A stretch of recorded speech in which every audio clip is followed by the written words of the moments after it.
ಸಹಜವಾಗಿ ಗೊಂದಲ ಇದೆ. ನಾನು ಈಗಾಗಲೇ ಹೇಳಿದೆ, ಗೆಲ್ಲುವ ಕ್ಷೇತ್ರಕ್ಕೆ ಯಾರಿಗೆ ಟಿಕೆಟ್ ಕೊಟ್ಟರೆ ಕೂಡ ಗೆಲ್ಬೋದು ಅನ್ನುವಂಥ ಸಂಘಟನಾತ್ಮಕ ಜಿಲ್ಲೆ ನಮ್ಮದು. ಉಡುಪಿ ಚಿಕ್ಕಮಗಳೂರು ಅನ್ನುವಂಥದ್ದು ಸಂಘ ಪರಿವಾರ ಗಟ್ಟಿ ಇರುವಂಥ ಜಿಲ್ಲೆ, ಹೋರಾಟ ಮಾಡ್ತಾ ಇರುವಂಥ ಜಿಲ್ಲೆ, ಮತ್ತು ಭಾರತೀಯ ಜನತಾ ಪಾರ್ಟಿ ಗಟ್ಟಿ ಇರುವಂಥ ಜಿಲ್ಲೆ. ಇಲ್ಲಿ ಯಾರಿಗೆ ಟಿಕೆಟ್ ಕೊಟ್ಟರು ಗೆಲ್ಬೋದು. ನನಗೆ 2 ಬಾರಿ ಅಲ್ಲಿ ಅವಕಾಶವನ್ನು ಕೊಟ್ಟಿದ್ದಾರೆ. ಇವತ್ತು ನರೇಂದ್ರ ಮೋದಿ ಅವರ ನೇತೃತ್ವದ ಸರ್ಕಾರದಲ್ಲಿ ನಾನು ಮಂತ್ರಿ. ಅದಕ್ಕಾಗಿ ನನ್ನ ಮಾತನ್ನು ನಾನೇ ಹೇಳೋಕ್ಕೆ ಬರೋಲ್ಲ. ಪ್ರಧಾನಿಯವರು ಎಲ್ಲಿ ಅಪೇಕ್ಷೆ ಪಡ್ತಾರೆ, ಏನು ಅಪೇಕ್ಷೆ ಪಡ್ತಾರೆ, ಅದರಂತೆ ನಾವು ನಡ್ಕೊಳ್ಳೋಕ್ಕೆ ಸಿದ್ಧ ಇದ್ದೀವಿ. ನಾನು ಈಗಾಗಲೇ ಸ್ಪಷ್ಟ ಮಾಡಿದ್ದೀನಿ, ನನ್ನ ಕ್ಷೇತ್ರದಲ್ಲಿ ಹಿಂದೆ ಎಂದೂ ಬಾರದಂಥ ಹಲವಾರು ಅಭಿವೃದ್ಧಿ ಕೆಲಸಗಳು ಬಂದಿದ್ದಾವೆ. ಹಲವಾರು ಸಂಸ್ಥೆಗಳನ್ನು ನಾವು ತಂದಿದ್ದೀವಿ. ದೇಶದಲ್ಲೇ 2ನೇದಾದಂಥ ಜೆಮ್ಸ್ ಆ್ಯಂಡ್ ಜ್ಯುವೆಲ್ಸ್ ಸೆಂಟರ್ ಬಂದಿದೆ.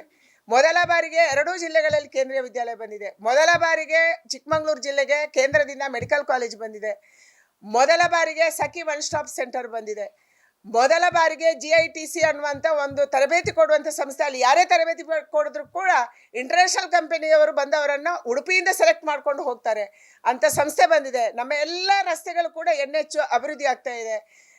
ಗ್ರಾಮೀಣ ರಸ್ತೆ, ನಮ್ಮದು ಮಲೆನಾಡು ಕಾಡಿರುವಂಥ ಜಿಲ್ಲೆ, ಅಲ್ಲಿ ಎಲ್ಲ ರಸ್ತೆಗಳನ್ನು ಕೂಡ ನಾವು CRF ಅಲ್ಲಿ ಮತ್ತು PMJS ಅಲ್ಲಿ ಅಭಿವೃದ್ಧಿ ಮಾಡಿದ್ವಿ. ಈ ರೀತಿ ಅಭಿವೃದ್ಧಿ ಕೆಲಸ ಸಾಕಷ್ಟು ನಡೆದಿದೆ. ಕಾಂಪಿಟೇಷನ್ ಇರೋದು ಸಹಜ, ನಮ್ಮಲ್ಲೇ ಕಾಂಪಿಟೇಷನ್ ಇರೋದು ಸಹಜ, ಇದು ಸತ್ಯ ಮತ್ತು ಇರಬೇಕು. ನಮ್ಮ ಪಾರ್ಟಿಯಲ್ಲಿ ಇಲ್ಲಿ ಕೂತಿರುವಂಥ ಎಲ್ಲ ಕಾರ್ಯಕರ್ತರಿಗೆ ಕೂಡ ಟಿಕೆಟ್ ಕೇಳುವಂಥ ಹಕ್ಕಿದೆ. ಆದರೆ ಇನ್ನೊಬ್ಬರಿಗೆ ಅವಮಾನ ಮಾಡಿ ಟಿಕೆಟ್ ಕೇಳಬಾರ್ದು, ಅದೊಂದು ಸ್ವಲ್ಪ ನಡೆದಿದೆ. ಅದಕ್ಕೆ ಉತ್ತರವನ್ನು ಕೇಂದ್ರದ ನಾಯಕರು ಕೊಡ್ತಾರೆ. ನನ್ನ ನಾಯಕತ್ವದ ಮೇಲೆ ನನಗೆ ವಿಶ್ವಾಸ ಇದೆ. ನಾನು ಪಾರ್ಟಿ ಕೊಟ್ಟ ಕೆಲಸವನ್ನು, ಸರ್ಕಾರ ಕೊಟ್ಟ ಕೆಲಸವನ್ನು, ಅದು ರಾಜ್ಯದಲ್ಲಿರ್ಬೋದು, ಈಗ ಕೇಂದ್ರಕ್ಕೆ ಹೋದ್ಮೇಲೆ ಇರ್ಬೋದು, ಪ್ರಾಮಾಣಿಕವಾಗಿ ಮಾಡುವಂಥ, ಭ್ರಷ್ಟಾಚಾರ ರಹಿತವಾಗಿ ಮಾಡುವಂಥ ಪ್ರಾಮಾಣಿಕ ಕೆಲಸವನ್ನು ಮಾಡಿದ್ದೀನಿ. ನನ್ನ ಹಿರಿಯರು ನನ್ನನ್ನು ಗುರುತಿಸ್ತಾರೆ, ನನ್ನ ಹಿರಿಯರು ನನ್ನನ್ನು ಬೆಳೆಸ್ತಾರೆ ಅನ್ನುವಂಥ ವಿಶ್ವಾಸದಿಂದ ನಾನು ರಾಜಕೀಯ ಮಾಡಿದ್ದೀನಿ. ಅದನ್ನು ಈಗಲೂ ಮಾಡ್ತಾರೆ ಅನ್ನುವಂಥ ವಿಶ್ವಾಸ ಇದೆ.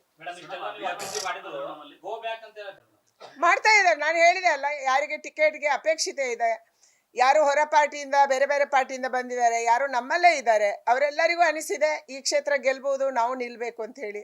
ಅದಕ್ಕಾಗಿ ಟಿಕೆಟ್ ತೊಗೊಳ್ಳೋದು ಹೇಗೆ, ಟಿಕೆಟ್ ತೊಗೊಳ್ಬೇಕಂದ್ರೆ ಇಂಥ ಹಲವಾರು ಷಡ್ಯಂತ್ರಗಳನ್ನು ಮಾಡಬೇಕು. ರಾಜಕೀಯದಲ್ಲಿ ಇದು ನಡೆಯುವುದು ಸಹಜ. ಅದರಿಂದ ನಮ್ಮ ಕಾರ್ಯಕರ್ತರು ಯಾರು ವಿಚಲಿತರಾಗಿಲ್ಲ, ನಮ್ಮ ವೋಟರ್ಸು ಯಾರು ವಿಚಲಿತರಾಗಿಲ್ಲ. ಒಂದು ಚಿಕ್ಕ ಗುಂಪು ಇದನ್ನು ಮಾಡಿದೆ, ವ್ಯವಸ್ಥಿತವಾಗಿ ಮಾಡಿದೆ.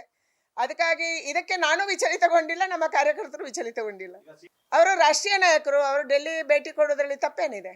ಅವರು ಹೋಗ್ತಾನೆ ಇರ್ತಾರೆ, ಬರ್ತಾನೆ ಇರ್ತಾರೆ. ಸಹಜವಾಗಿ ತಪ್ಪೇನಲ್ಲ. ಯಾರೋ ಅಪೇಕ್ಷಿತ ಪಟ್ಟರು ತಪ್ಪಲ್ಲ. ನಾನು ಹೇಳಿದೆ ಅಲ್ಲ, ಇಲ್ಲಿರುವಂತ ಪ್ರತಿಯೊಬ್ಬರಿಗೆ ಕೂಡ ಹಕ್ಕಿದೆ. ಅನುಕ್ಷಣದ ಸುದ್ದಿಗಳಿಗಾಗಿ ವಿಸ್ತಾರ ನ್ಯೂಸ್ ಯೂಟ್ಯೂಬ್ ಚಾನೆಲ್ ಸಬ್ಸ್ಕ್ರೈಬ್ ಮಾಡಿ. ಹೊಸ ಸುದ್ದಿಗಳ ನೋಟಿಫಿಕೇಶನ್ಗಾಗಿ ಬೆಲ್ ಐಕಾನ್ ಕ್ಲಿಕ್ ಮಾಡಿ. ಲೇಟೆಸ್ಟ್ ಅಪ್ಡೇಟ್ಸ್ಗಾಗಿ www.vistaranews.com ವೆಬ್ಸೈಟ್ಗೆ ವಿಸಿಟ್ ಮಾಡಿ. ಅಂಗೈಯಲ್ಲೇ ಜಗತ್ತಿನ ಸುದ್ದಿ ತಿಳಿಯಲು ವಿಸ್ತಾರ ನ್ಯೂಸ್ ಕನ್ನಡ ಆಪ್ ಡೌನ್ಲೋಡ್ ಮಾಡಿ.